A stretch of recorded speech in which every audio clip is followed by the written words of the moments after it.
Ne. Ineno.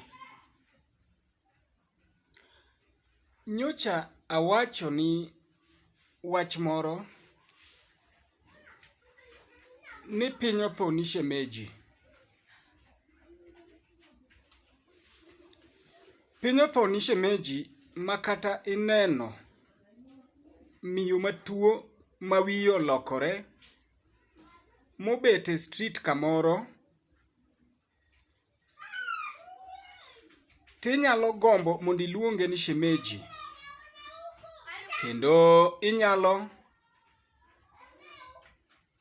chung' bute kama entie tineno aro ka ing'iyo koni ting'iyo koni, kineno ka ng'ato onge ti imose ni hi shemeji. Kawacho kama to kata in be ineno ka mine aila gi bende nyuol kendo giting'o nyithindo.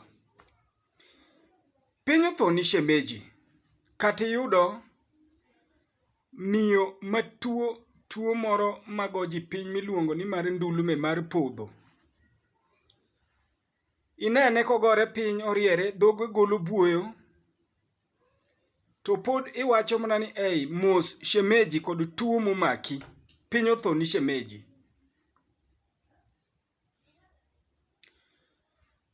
Iwinjo, gini timi makata iyudo miyo manitiere kod ng'ol e tiendene mamol amola, to inyalo po ka ipenje ni shemeji ating'i mondo achwali mbele. Piny otho ni shemeji. Notimi makata in e liend ng'ama miyo kidhiye tiyuak mana ni mos shemeji wewa, kech piny otho ni shemeji nyaka maiti ineno mana ni en shemeji. Iwinjo, in emipakori ni yamo yuor mon. Gimomiyo iluongo yamo ni yamo yuor mon nikech koyudo ka joma mine ochung' kamoro kata okulore to onyalo yamo nyalo kudhogi mawegi duk. In e yamo yuor mon. Iwinja? Ka in e dho nam tiloso nyaka kidi moro mibetie ga kamoro mopimore kod kama mine luokore. Ibet abeta e kidi kanyo.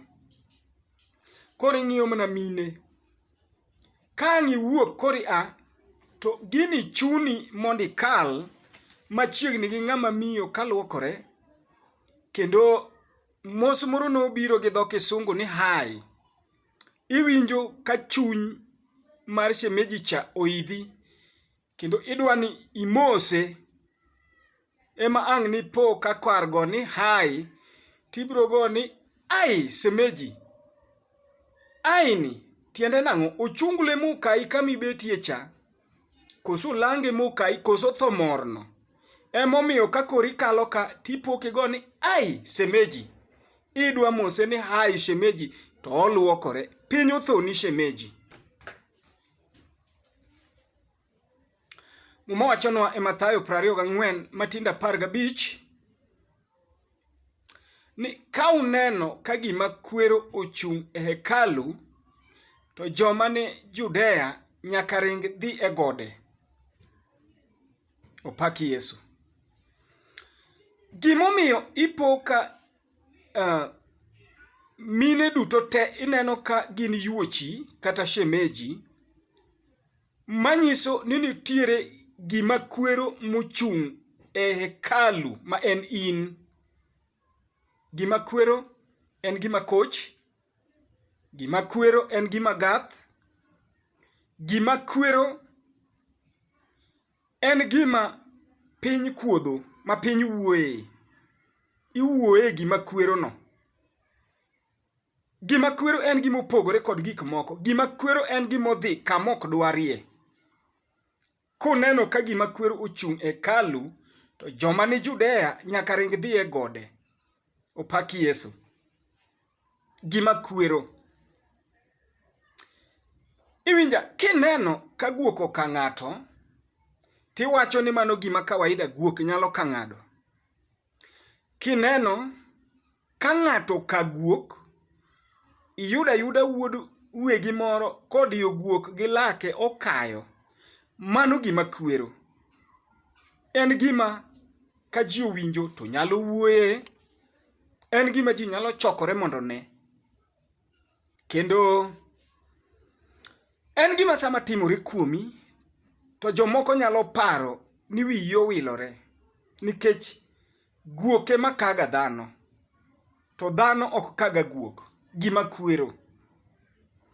Gima kwero, kidhi e chiro, e chich jamni miuse jamni, tie kiyudo ka ng'ato ento nokelo manotoyo, otweyo kod tol, obiro gi e chiro. Ibiro yudo ka ji mang'eny odhi neno toyo cha, to ok nikech gidhi nyiewe, gidhi nene nikech gima kwero obiro kama ok onego bedie. Yesu wacho ni kineno ka gima kwero chung' e hekalu, hekalu en ringreni no. Kineno ka tim magalagala machal gi mana wuoye ka ochung' e hekalu, opaki Yesu. Kuneno ka gima kwero ochung' e hekalu, to joma ni Judea nyaka idh gode. Gik ma kamagi kineno kochung' e ringreni, ma in mine duto te mineno gin shemechi, nyaka janeko en shemeji. Ai kama intiere no, idhi e got mar wach Nyasaye miyalo kod sani. Apako Yesu ja Nazareth. Gima kwero nyalo chung' e hekalu, onyalo chung' kuomi kanyo. Itimo tim makwero, nikech gima kwero odak kuomi. Ring idhi e got. Ai kama intieno, dhi e got mar Injili mar Yesu Kristo miyaloni. Kineno ka gima kwero ni kuomi. Jal mawinja nyadichiel, ago erokamano ne joma ose subscribe. Kawie thuolo ni matin, i subscribe, i like, i share, i comment. Erokamano nikech aneno ki subscribe. Gima kwero nyalo bedo kuomi. Kata chuny mapek matamore winjo wach Nyasaye, matamore yie gima timore kuomi no, odak kuomi, mano gima kwero. Kata chuny marayany, ma in kiyanyo ng'ato, to tuo mar pressure ema goye. Sukache bende idho, akia ni dok piny, akia ni idho. In koda yanyi lagi, mano gima kwero. Ochung' e hekalu kanyo. Yesu wacho ni joma ni Judea odhi e gode. Wach Nyasaye mayalo ka en makirange, to gima kwero modak kuomi biro ringo. Erokamano ne jal mowinjo wechegi. Hallelujah.